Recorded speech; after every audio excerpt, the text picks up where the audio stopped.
All right, these notes are going to go over the 4 types of angles that you have to know for the geometry topic pertaining to 8th grade. You do not get a protractor. Everything we do regarding angles is by knowing your definitions and making the calculations that way.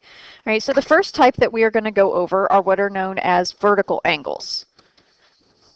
And with each type, I'm going to draw a picture, and I'm going to show you some information as well as give you a definition about it. All right, the vertical angles are pairs of opposite angles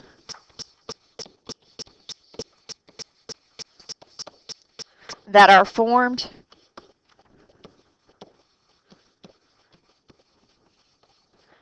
by 2 intersecting lines.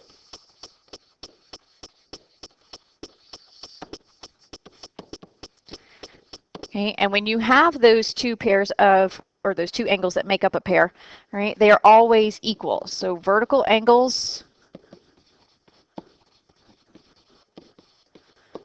are congruent. And remember, congruent is another word for saying equal.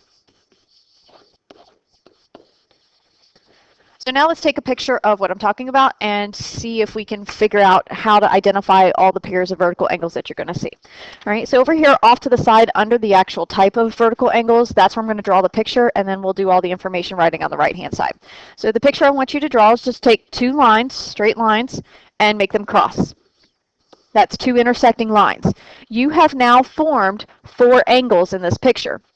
You have angle 1 right here, which is this one. You have angle 2 up here, which is this one. You have angle 3 over here, which is this one. And you have angle 4 down here, which is this one. Remember, angles are the inside pieces that are joined by those 2 rays. All right, so when we look at angles 1, 2, 3, and 4, all right, we have 2 pairs of vertical angles in this picture, right, and they are opposite of each other. The best way to remember it is that they're straight across from each other, right? So if you start at angle 1, straight across from angle 1 is angle 3. So angle 1, and remember you have to use your angle symbol, and angle 3 are vertical, which means whatever angle 1 is measurement-wise, angle 3 is going to be the exact same number. Okay.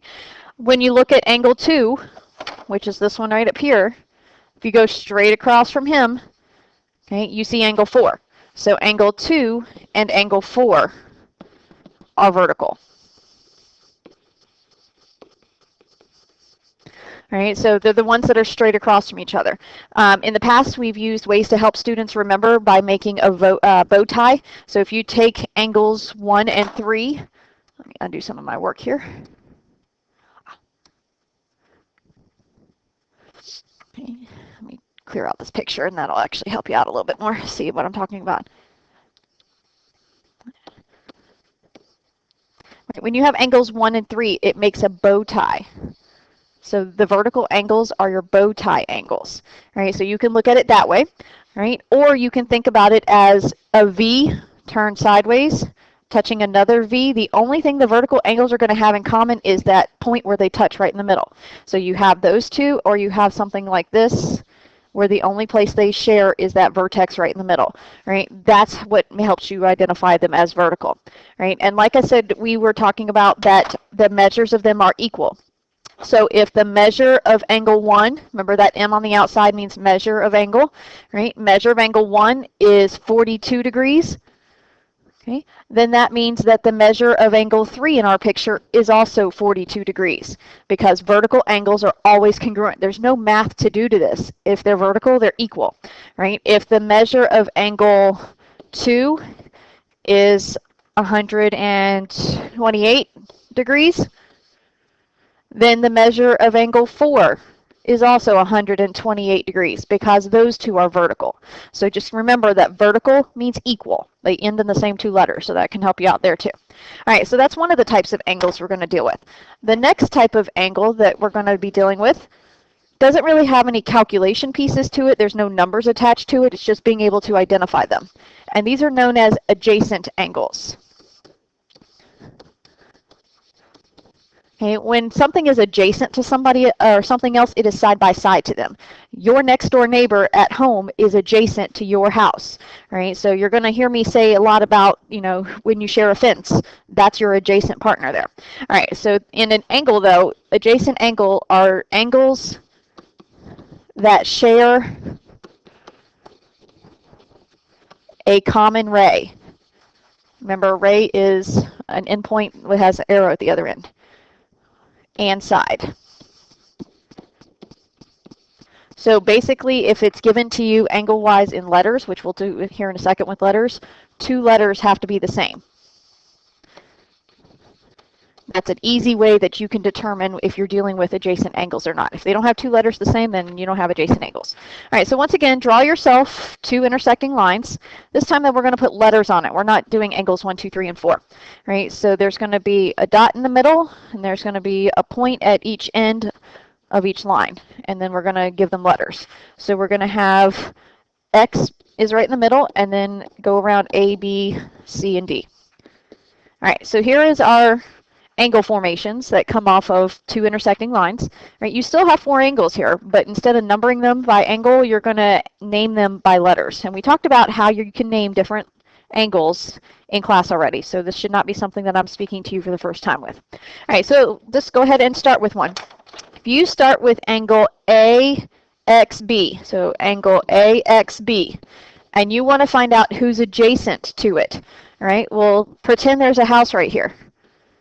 Okay, and that's you. Okay, you want to figure out who's your next door neighbor. Well, you got 2 of them, so angle AXB is going to have 2 adjacent angles to it, but you're going to have to list them separately. All right, so we'll list angle AXB twice. All right, so the first one we want to list is its first neighbor, which we'll designate this side over here as its next door neighbor now. So that's BXC. Remember, X always has to be in the middle. So angle BXC. And I told you that adjacent angles always had to have 2 letters the same. So if you notice, AXB has the XB, BXC has the BX. Those are the same 2 letters. That's how you know if you're going to have adjacent angles to it. All right, so then go back to angle AXB, and we want to go to his other side, to the other angle, his other next door neighbor, which will be over here in green, AXD.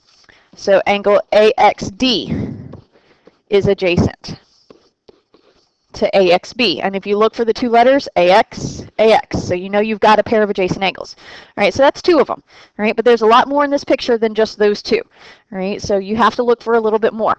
All right, AXB is done though. All right, your house, you've already found your 2 neighbors. So move your house. Let's pretend your house is now over here in blue. Okay, at angle BXC. There's a neighbor you haven't named yet. Your next door neighbor would be angle CXD down here. Okay, so angle CXD is adjacent to BXC. And notice XC and CX. It doesn't matter the order of the letters, it's do they have 2 letters the same. So that's a pair of adjacent angles. All right, move your house again. Okay, so we're going to put your house right here. If your house is at angle CXD, then the next door neighbor that you haven't named yet is over here AXD.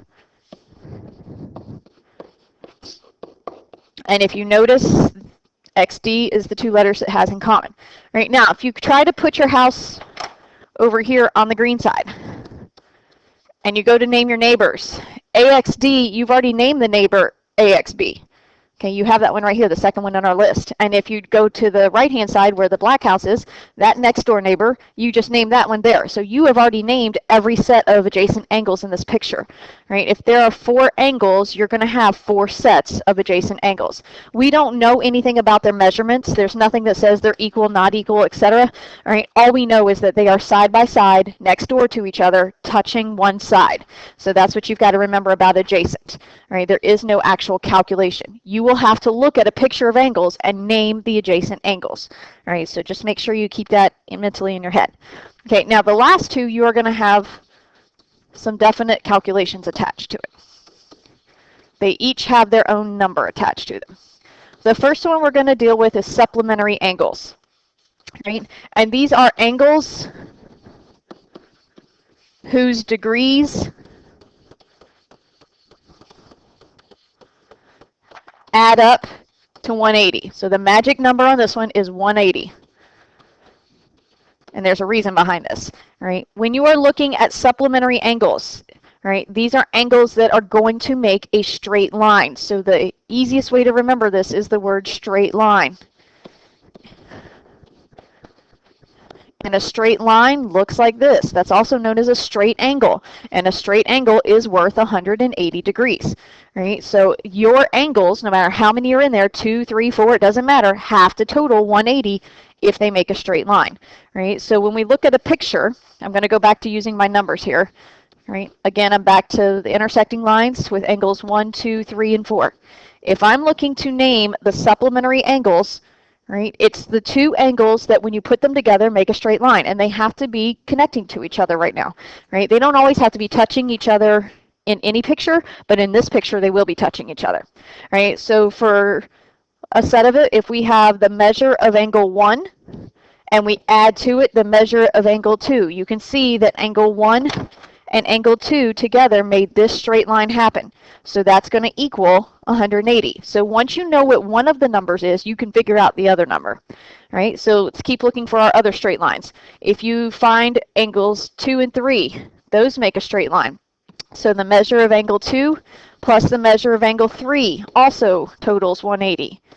Okay? And then if you go with 3 and 4, because we haven't used those two numbers, the measure of angle 3 and the measure of angle 4 is going to make 180 degrees. And there's one more set we haven't named, 1 and 4. Make this straight line right here. Right? So the measure of angle 1 plus the measure of angle 4 equals 180. So everywhere you have a straight line, the angles that make up that straight line have to total 180. Right? So here's how this works mathematically. If I tell you that from our picture, the measure of angle 1, okay, is 75 degrees, you want to be able to tell me what the measure of angle 2 is. Well, if you look in the picture, angles 1 and angles 2 are supplementary, which means they have to total 180. So if you know that 180 is your total, subtract the number you do have, 75, and you get 105. Okay, so that means angle 2 has to be 105 degrees, because together these two have to total 180 or they're not supplementary. Right? So keep that in mind. This is where we don't need a protractor. As long as you know that you have a number that totals 180, you're just going to subtract to get your answer. You don't need to measure anything. Okay. The other thing that I want to make sure you understand about supplementary angles is they do not have to touch. If you have an angle that's right here and it's 60 degrees, in order to have another supplementary angle to match it, you're going to have an angle that is 120 degrees, right? Because 120 plus 60 is supplementary. These two angles are supplementary. They don't have to be touching. As long as they total 180, then you're good. Okay, so most of the time they will touch just because it's the way the pictures are drawn, right? But they don't have to be touching in order for you to name them. Okay, now if they are in a picture where they are touching, they're supplementary and adjacent. If they're like this, they're just supplementary because they're not touching. All right, the fourth and final category, before we start looking at some other pieces, and this is one that if you're going to get anything mixed up, it's going to be supplementary and this one right here, complementary. And I have some corny ways to help you remember which ones are which. All right, so supplementary angles measured, they totaled up to 180. In complementary angles, these are angles whose total is 90 degrees. So the magic numbers are 180 and 90. You have to know those numbers and you have to know which word goes with which. All right, so in a complementary angle situation, you don't have intersecting lines because that doesn't make right angles. You're going to have a right angle situation, and then you're going to have another ray coming out of it that splits it into two angles. So here's angle 1, here's angle 2. Together, they make that 90-degree corner. Okay, so when we're looking at measurement purposes, the measure of angle 1 plus the measure of angle 2 is going to total 90 degrees, not 180. It made a corner, not a straight line. Right? So if I tell you that the measure of angle 1 is 25 degrees, and you have to figure out the measure of angle 2, again, you don't need a protractor for this. This is where you just subtract. 90 is your total, minus 25, okay, which gives you 65. So angle 2 has to be 65 degrees. Make sure you put those degree symbols. Those are your units, right? And you can double check behind you. Does 25 plus 65 make 90? If it does, you know you did your calculation right. But you don't ever get a protractor to determine this, right? And these are known as complementary angles. Just like supplementary, complementary angles can be adjacent, side-by-side touching like they are in this picture, or they can be separated. You can have a 30-degree angle and a 60-degree angle, and they're separated, and they're going to ask you, are those complementary? And the answer you're going to have to give is yes, because 30 plus 60 makes 90. So these two angles are also complementary, even though they're not touching. Okay, so they are just complementary. Whereas back to our other picture, those are complementary and adjacent because they're side-by-side neighbors. Okay, so you have to be careful and make sure you're using the vocabulary as best as you can. Okay, now the trick to remembering these and the silly way to help you with this, and sometimes it works and sometimes it doesn't. All right, for supplementary, the best tricks that I've got for you is the letters it starts with. S for supplementary and S for straight. If you can remember that, then you'll remember that it's 180 degrees. Another way that you can look at it is if you take your S and you connect it around to look like an 8, put a 1 in front of it, 0 behind of it, it makes 180. You can't do that with the word complementary. What you can do with the word complementary, though, okay, CO from the word complementary also starts the word corner, CO. It makes a corner, so you can remember a complementary corner. Or you can take the C, and this is the one that most people remember, and the O, take the C, turn it into a 9. Now I've got 90. So complementary's magic number is 90. You need to figure out a way to take and memorize those two numbers and make sure that you don't mix them up. So I've given you a couple little silly tricks. Figure out which one works for you and that you'll remember and actually use it. Okay. All right, another piece that you're going to do with these angles other than identify them by picture is you're going to have to take and find the complement and supplement, which once again goes back to complementary and supplementary. So they're going to give you one angle measurement, not in the picture, just a number, and you're going to have to find each one of these, the complementary number and the supplementary number. All right, so if I give you 63 degrees as your starting number, that's your starting angle. You don't need a picture of it, you just need to know that you have 63 degrees. If you are going to find the complement, remember the complement's magic number is 90, so you would have to take and do 90 minus 63, and the complement of 63, or the other number that goes with it to make 90, is 27 degrees. That's your answer, okay? Because 63 plus 27 gives us our 90, but the way you figure it out is 90 minus 63. Now for the supplement, the magic number is 180. So you're going to start with 180, subtract the 63, and when you get 117 degrees, that's the supplement, okay, because 63 plus 117 is 180. So depending on what they're asking for, sometimes they'll ask you for both, sometimes they'll only ask you for one. Make sure you answer it correctly based on what they're giving you. Okay. The other situation is sometimes comes out if your original number is 104 degrees and they ask you to find the complement and the supplement. Well, for the complement, the magic number is 90. You can't go over 90. Well, 104 is already over 90. So that means that there is no complement. There's none, all right, because there's no number you can add to 104 to make 90. Okay, it just doesn't work. For a supplement, though, you can because the magic number is 180. So you take 180, subtract your 104, and the angle that is supplement to that one is 76 degrees. So that is the answer you would have for that. Okay, but if there is no complement or no supplement, whichever the case may be, you write none. Okay, but you don't see that happening too often. Okay. All right, and then the very last part of our notes is going to go back and talk to us about parallel lines. Okay, we're going to talk about parallel lines, and the symbol for parallel lines that you can use instead of writing the word out every time is a slanted set of parallel lines. It's not straight up and down. Okay, and parallel lines are two lines that never intersect. That means they never cross and are the same distance apart.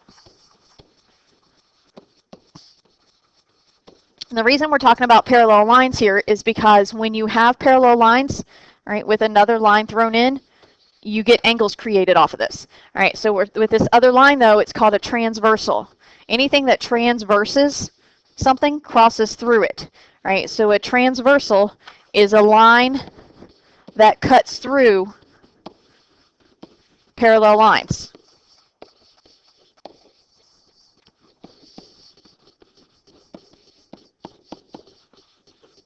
All right, so when we're talking about a picture of this, and that's all we're going to do here is draw a picture and name some of the angles that are in it. Okay, there's no measurements we're going to deal with just yet. All right, draw yourself a parallel set of lines. Remember, lines have arrows at the end of them. There's your parallel lines. Never going to cross, no angles formed, it is what it is. But as soon as you throw a transversal in, a line that cuts through those parallel lines, you have now created 8 different angles. So watch as I number them. There's 1, 2, 3, 4, 5, 6, 7, and 8. So one line through parallel lines created 8 different angles happening. From this information, we can name the types that we've got. And remember, this is called your transversal right here. That's the line that cut through. All right, so based on the 4 types that we talked about previously in these notes, the main ones that you can pull off of a picture like this that you can find numbers and calculations with are the supplementary ones and the vertical ones. So what we're going to do is run a list of who's vertical and who's supplementary. Now the ones that happen to be supplementary are also adjacent. All right. So for vertical angles, remember they're the ones that are straight across from each other. The only thing they share in common is that vertex at the center. Okay, so angles 1 and angles 3 are a pair of vertical angles. Angle 2 and angle 4 are a pair of vertical angles. Angle 5 and angle 7 are a pair of vertical angles. Angle 6 and angle 8 are a pair of vertical angles. Remember, vertical angles are equal to each other. So angle 1 equals angle 3, angle 2 equals angle 4, 5 equals 7, 6 equals 8. So when you know that angle 1 is 120 degrees, you also know angle 3 is 120 degrees. Okay, you know that angle 5 is 120 degrees. Angle 7 is 120 degrees. Okay, because all 4 of those angles are the same size in this picture. Okay, now if I tell you that angle 2 is 60 degrees, then that means angle 4 is 60 degrees. And then angle 6 is 60 degrees, and angle 8 is 60 degrees. So just by knowing one number of the picture, you can fill in all the other numbers without ever touching a protractor. That's what's nice about these words. All right, so then we've got our vertical angles. Right? The last thing we want to identify are the supplementary angles. Let's see if I can squeeze this in down here, and then we'll be finished. All right, remember that supplementary angles are the ones that make a straight line happen, okay, and they're the ones that total 180. All right, so if you look in our picture, the ones that make a straight line are angles 1 and angle 2, angle 3 and angle 4, angle 5 and 6, angle 7 and 8, and then make sure you go back and look. You have angles 1 and angle 4 that make a straight line. You have angle 2 and angle 3 that make a straight line. You have angle 5 and angle 8, and you have angle 6 and angle 7. And if you go back and look at our numbers that we've already put in here, all of these angle pairs should total 180 because they make a straight line. 120 plus 60 is 180. 60 plus 120 is 180. 60 plus 120 is 180. So all the way around, you're going to get that these pairs total 180. That's how you know you've done it right. Okay, so we're going to keep identifying all these types of angles through every single picture we do, right? And try to get you really good at it because you don't get a protractor for this. And you have to know your numbers and how to subtract. It's just subtraction. That's the only math that's involved. You just have to know how to get to the right pieces at the right time. All right, so we'll practice a whole lot more with this in class, but this is your information to get started with.